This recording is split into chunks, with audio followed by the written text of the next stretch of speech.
નર્મદા જિલ્લામાં ફરી એકવાર રાજકીય ગરમાવો જોવા મળી રહ્યો છે। મનસુખ વસાવાએ રાજ્યના ગૃહમંત્રી હર્ષ સંઘવીને પત્ર લખી જિલ્લામાં દારૂ અને જુગારના અડ્ડાઓ ધડાધડ ચાલી રહ્યા હોવાના ગંભીર આક્ષેપ કર્યા છે।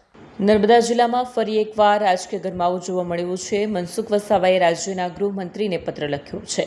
સાંસદે પોતાના પત્રમાં જણાવ્યું છે કે નર્મદા જિલ્લામાં કેટલાક રાજકીય આગેવાનો અને પોલીસ કર્મચારીઓની સાંઠગાંઠના કારણે ખુલ્લેઆમ દારૂ અને જુગારના ધંધા ચાલી રહ્યા છે। પત્રમાં નર્મદા પોલીસના કેટલાક કર્મચારીઓના નામોનો પણ ઉલ્લેખ કરવામાં આવ્યો હોવાનું જાણવા મળે છે।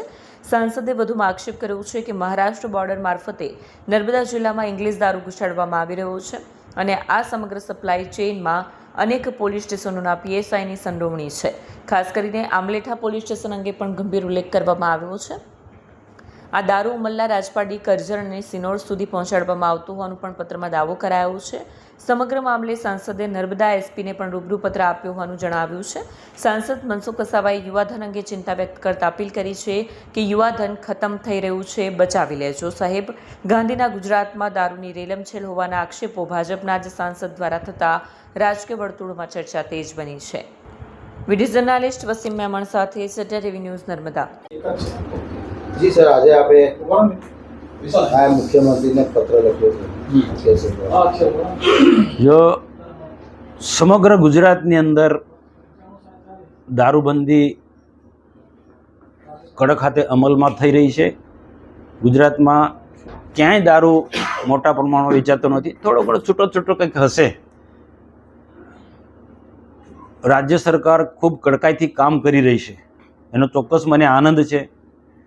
परंतु नर्मदा जिल्ला जे खास करीने महाराष्ट्र जो बॉर्डरनो एरिया जे छे ए बिल्कुल ओपन है।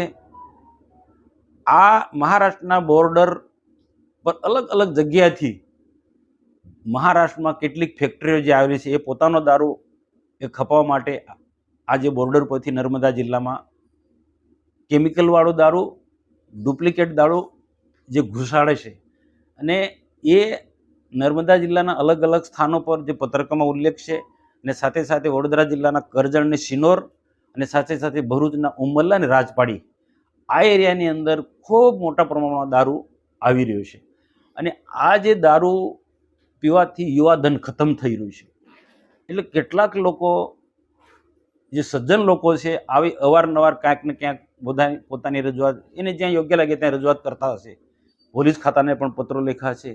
મને પણ છેલ્લા 3-4 મહિનાથી આવા પત્રો લખાય, અગાઉ પણ આવતા હતા આવા પત્રો, પરંતુ હમણાં જે તાજેતરની અંદર જે 1-2 પત્રો આવ્યા છે અને એના પર જે મેં અભ્યાસ કર્યો તો ખરેખર પત્રમાં લખાયેલી બધી જ બાબતો સાચી હતી કે આ પ્રકારનો મહારાષ્ટ્રની બોર્ડર પરથી ખૂબ મોટા પ્રમાણમાં દારૂ ઘુસાડવામાં આવે છે।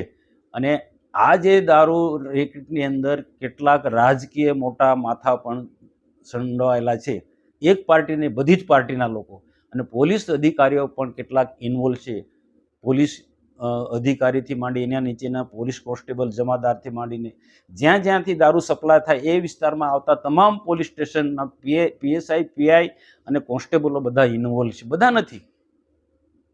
नथी जे एना जे की पोस्ट पर जे लोको जे छे, की पोस्ट पर जे लोको पीआई छे, पीएसआई छे के जमादार के पोलीस कोन्स्टेबल जे बधा ज लोको आ बधा ज लोकोनी राजकीय साठगांठथी सरळताथी खूब मोटा पाये आ प्रकारनो धंधो ए चाले छे। अने आ मने लाग्युं के खरेखर आने रोकवुं जोईए अने एटला माटे मैं हिम्मत करीने माननीय नायब मुख्यमंत्री हर्ष संघवी साहेबने पत्र लख्यो छे। मने चोक्कस विश्वास छे के हर्ष संघवी साहेब आने चोक्कस अमलमां रहेशे अने जे नर्मदा जिल्लानो जे प्रकारनो जे दूषण छे, आज दारू घुसे छे, आज जे बॉर्डर महाराष्ट्र बॉर्डर परथी सरळताथी नर्मदा जिल्लामां जे दारू घुसे छे, आवनारा दिवसोमां बीजो पण घुसी शके छे। आवनारा दिवसोमां बीजो पण घुसे। नर्मदा डेम आटलो मोटो डेम छे, नर्मदामां पण केटलाक बोट द्वारा મળસ કે 4 થી 5 વાગ્યાના સમયે મધ્યપ્રદેશ અને ક્યાંક મહારાષ્ટ્રનો દારૂ ત્યાં નાવડીમાં બોટમાં પણ ઉતારવામાં આવે છે। અને આનો પણ મેં જે ખરેખર માહિતી મળી હતી, બિલકુલ જે પત્રમાં જે લખેલી વાત બિલકુલ સાચી છે। જો આ પ્રકારનું જો કૃત્ય ચાલતું હોય તો આ વિસ્તારના આગેવાન તરીકે મારી ફરજ પડે છે રાજકારણથી ઉપર ઉઠીને નર્મદા જિલ્લાની સલામતી માટે ડેમ જેટલા મોટા આટલા પ્રોજેક્ટની સલામતી માટે મેં આ માનનીય નાયબ મુખ્યમંત્રીને પત્ર લખ્યો છે। સાહેબ, આપે આ પત્ર લખ્યા પછી જો કદાચ કાર્યવાહી નહીં થાય તો આગળ આપ શું કરશો? જો મને સંપૂર્ણ વિશ્વાસ છે કે હર્ષ સંઘવી સાહેબ યુવા છે અને આજે ગુજરાતના યુવા ખાસ કરીને આ ડુપ્લિકેટ કેમિકલ વાળો દારૂ પીવાથી એનું યુવાની ખતમ થઈ રહ્યું છે, આરોગ્ય ખતમ થઈ રહ્યું છે, એને ધ્યાનમાં રાખીને ચોક્કસ પત્રમાં લખ્યું છે યુવાનોને બચાવો. તો એ ચોક્કસ યુવાનોને આ ચુંગલમાંથી બચાવશે અને આ જે પ્રકારનો રેકેટ છે બંધ કરાવશે, મને વિશ્વાસ છે. અને સર જરૂર પડે આપ રાજકીય આગેવાનોના નામ જાહેર કરશો? જો બંધ ના થાય, આ જો પ્રકારનો જે ધંધો છે એ જે ના થાય, બંધ ના થાય, તો રાજકીય આગેવાનોનું નામ પણ જાહેર કરીશ ને પોલીસ અધિકારીઓના નામ પણ હું જાહેર કરીશ.